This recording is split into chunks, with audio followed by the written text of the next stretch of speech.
Hey everyone, so it seems as though Luffy really is Joy Boy, but the question this raises is, what the hell does being Joy Boy mean?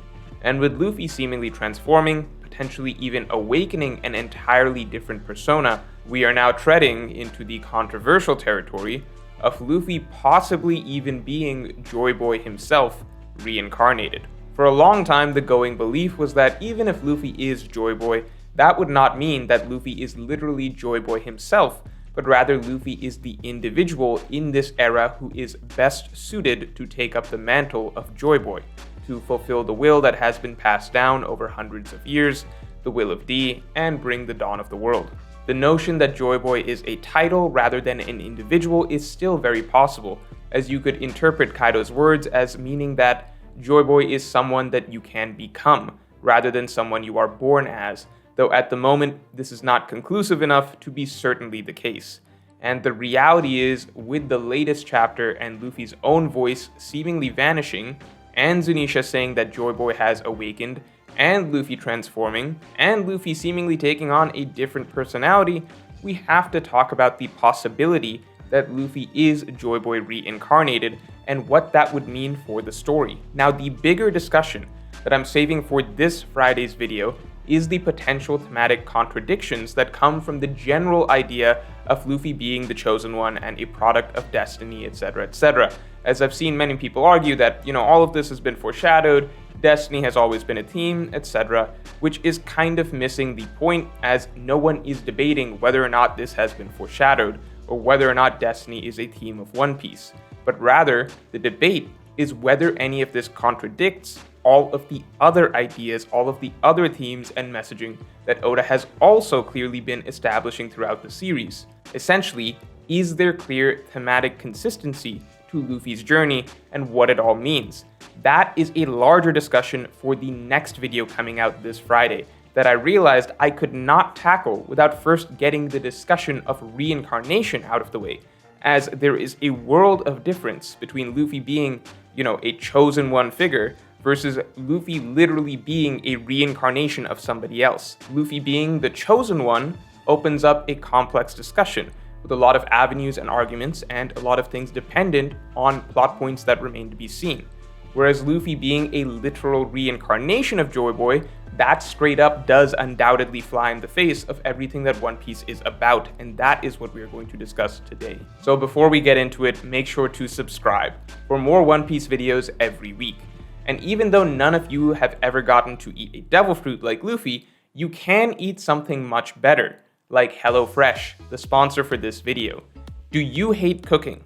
Do you hate grocery shopping? Do you hate planning meals? Do you hate doing work in general? If so, then you should be using HelloFresh. HelloFresh is the meal prep service that delivers food straight to your door, giving you all of the ingredients you need to quickly whip up a delicious meal with easy-to-follow recipes that can be done in 15 minutes. That means no more time wasted going to grocery stores, no more stress of spending an hour cooking after a long day of work. HelloFresh makes everything simple while still tasting really, really good. And it's healthy to top it off. All you have to do is select the meal plan for the type of food that you want. So you can pick meat and veggies, family plans, calorie conscious, etc. And that's it.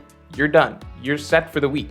It has made my life so much easier ever since I started getting HelloFresh delivered straight to my door. Now, I don't have to think about what to shop for. And really, I don't have to shop for dinner at all. I get my meals ready to go and I can easily cook them in less time than it takes to watch an anime episode. Just yesterday, I had some delicious meatballs with bulgogi sauce that I cannot recommend enough.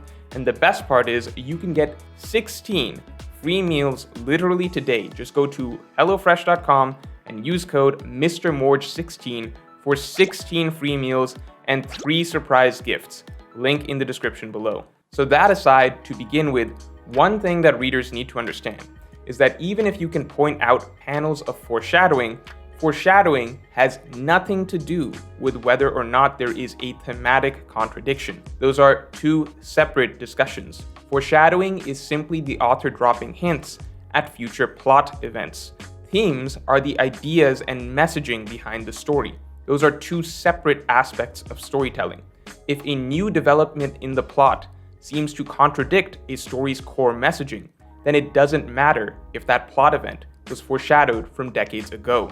If this plot event is seemingly contradicting another established theme in the story, then there is a thematic inconsistency that needs to be addressed. It would be a thematic contradiction, not a plot contradiction.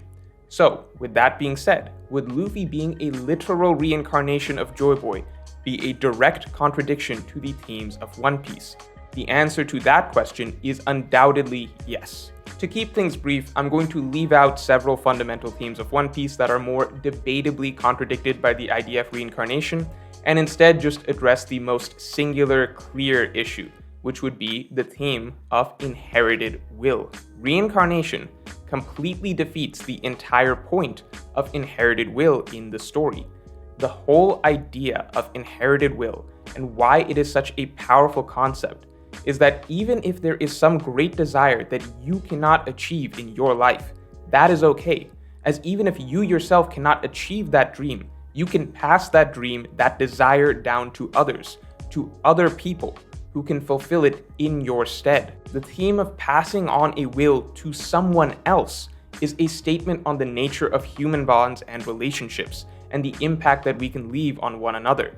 That is the power behind this page, the defining page of the story, that even over the passage of time, no matter how long that may be, a will or dream that you pass down over and over will continue on through others. That really is the entire story of One Piece in a nutshell, and it applies not just to the legacy that Roger was able to leave behind with his death, his great will that so many have picked up in his stead, but to nearly every single major character and nearly every single arc. All of it is a representation of this theme of inherited will. No one ever truly dies, as no one is ever forgotten. Their wills are passed down through others, till someone else is able to fulfill that will for them. So the key idea here, what makes inherited will a compelling, resonant theme in the first place, is that it's about passing on to someone else. You pass your will on to be fulfilled by somebody that is not you. It is not passing your will on to yourself magically reborn in the future. That defeats the whole point. The entire philosophy goes out the window. The moment Luffy's story becomes about literal reincarnation rather than inherited will, then we are not talking about some philosophically poignant idea. We are talking about magic. It is no longer a message that has any relevance to reality or the reader whatsoever. The whole idea of the will of D, the grandest of wills, the will that has been passed down from centuries and centuries back, likely from Joy Boy himself, till one day someone can take it upon their shoulders to fulfill that will. That whole idea is now just meaningless if what it actually meant was Joy Boy himself just died and then came back to fulfill his own will. And remember, the point of a well-constructed theme in a story is that it is the author using the story to communicate a message that has meaning or philosophical relevance to real life. Stories are mediums through which one expresses a message. For instance, the importance of having a good heart, the nature of justice, the value of freedom, etc. Those are ideas expressed through a fantasy story, yes, but the themes being expressed are universal. Reincarnation is not that. Reincarnation would be taking the beautiful, metaphorical idea of inheriting someone else's will and reducing it to this magical notion that the main character is just some guy that died a long while back that is magically reborn to pick up their own will where they left off. There is no message or meaning to that story. If we were to look at an example, when Oda tells the story of a man who wanted to be able to cure everyone but did not have the skills to do so, yet was able to pass that will down to his son, who can now work to carry on that will in his stead and one day succeed in curing all diseases. That is a powerful message. That is inherited will. That is what we see in all of these stories throughout One Piece, and that is an idea that carries philosophical weight as it is applicable to reality. Once you swap that out for reincarnation, then there's no message relevant to real life. There is no longer any depth or meaning to the notion of inherited will. It's not a man dies when he is forgotten, it's a man dies but gets reincarnated to try again anyway eventually. Essentially, it would no longer be inherited will, it would just be reincarnated will, which again has no weight as a theme. Basically, if Oda built this whole story reiterating over and over the power of failing to accomplish something, but getting to still pass on that desire, that dream to someone else who can then fulfill what you failed to accomplish in your stead. But then when it came to the longest and most important will, the will of D, and said, well, that one is actually just literally Joy Boy himself just being reborn to carry out his own will, then the entire story has no meaning. Now, this is only the case if Luffy himself is literally Joy Boy reborn. However, I think it is best if we assume that this is not the case, and rather this is all something perhaps tied to Luffy's fruit, rather than Luffy himself being Joy Boy reborn. So the possibility here that others have discussed is that Joy Boy's spirit is in fact tied to the Gomu Gomu no Mi, or whatever the hell the fruit is actually called. After all, we have seen Sabo mention that he can feel Ace's spirit in the Mera Mera no Mi. At the time, we didn't know how literal that was. However, by that logic, it is entirely possible that maybe Joy Boy's fruit was the same fruit that Luffy has, and perhaps Joy Boy's will is just so ridiculously absurdly strong that part of Joy Boy's spirit became one with the fruit. If that is the case, then perhaps the awakening of the fruit also awakens Joy Boy's latent spirit in some way, and seemingly influences Luffy's persona to seem more Joy Boy-ish. I say this because what we are seeing right now, it's not the Luffy we normally know. So if this were the case, that what we are seeing right now is more so a product of the fruit awakening, then I don't think that that necessarily conflicts with the idea of inherited will. Rather, it just adds one more coincidental twist of fate that slots into Luffy's story and makes Luffy more fitting of being the one to inherit Joy Boy's will. In this case, Luffy himself would not be, Joy Boy reborn, though the world is clearly waiting on a Joy Boy figure, so Luffy may simply be the person to take up that mantle, and it would simply be fitting that Luffy just so happens to have also eaten the very fruit that Joy Boy himself had, and through a pure act of chance, Luffy is very literally carrying a piece of Joy Boy's spirit with him. That wouldn't necessarily change who Luffy is. It just reaffirms that Luffy really is the perfect candidate to be the Joy Boy of the New Age, who would liberate the world, bring the dawn, etc. In that case, when Zunisha is talking about Joy Boy awakening, it could be read as two ways: the spirit of Joy Boy awakening within the fruit, or Luffy awakening to take up his role as Joy Boy, or both. For the record, I still personally don't love the idea of Joy Boy's literal spirit being in the fruit, and Joy Boy's literal spirit coming out when the fruit awakens, but I don't think it contradicts the theme of inherited will. If I were to briefly give my personal reasoning for why I wouldn't personally love the idea of Luffy having Joy Boy's spirit literally inhabiting the Gomu Gomu no Mi, I would compare it to the Straw Hat. The Straw Hat, to me, is the perfect representation of inherited will in the series. As far as we know, there is nothing intrinsically special or magical about the Straw Hat, yet it carries such immense value and meaning, more than any item in the One Piece world. The Straw Hat, despite being just a straw hat, is the most precious treasure Luffy has because it's what the Straw Hat represents. It's a symbolic torch being passed down through generations, from one great pirate to another. It doesn't literally need to have Roger's spirit in it for it to be special. Rather, it is more meaningful precisely because it is just a hat, and yet it represents so much more than just a hat. This hat is the legacy of the Pirate King and a dream, a destiny being passed down.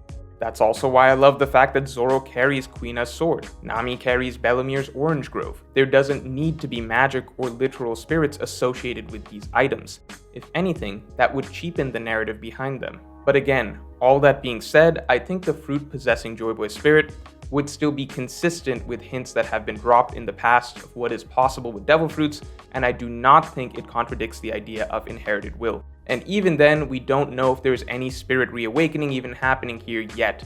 It does seem suspicious that Luffy's voice disappeared, but all of a sudden Luffy is waking up with a seemingly different personality, and Zunisha is saying that Joy Boy is back, but we really don't know how much weight to put into any of this. Maybe Luffy is just waking up in a funny mood that we haven't seen before. Either way, my main point throughout this video is more so regarding the case of Luffy himself being a reincarnation of Joy Boy. However, Let me also give this caveat that I'm talking about mainly if the trope is played purely straight.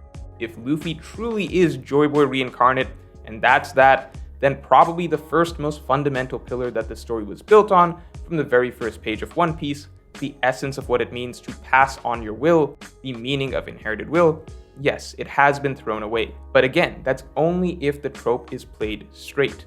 Because I'll also add that even if Oda goes down the reincarnation route, and Luffy is just Joy Boy himself reborn, I trust that Oda will address that sharp thematic conflict with the story, and that Oda would try to take things in a direction that we would not expect. Perhaps Luffy having a complete rejection of his past persona, I don't know, but there have been multiple times throughout the series where Oda introduces themes that would seemingly be contradictory, and then by the end of the arc you understand the full message of what he is saying. But that's all for reincarnation.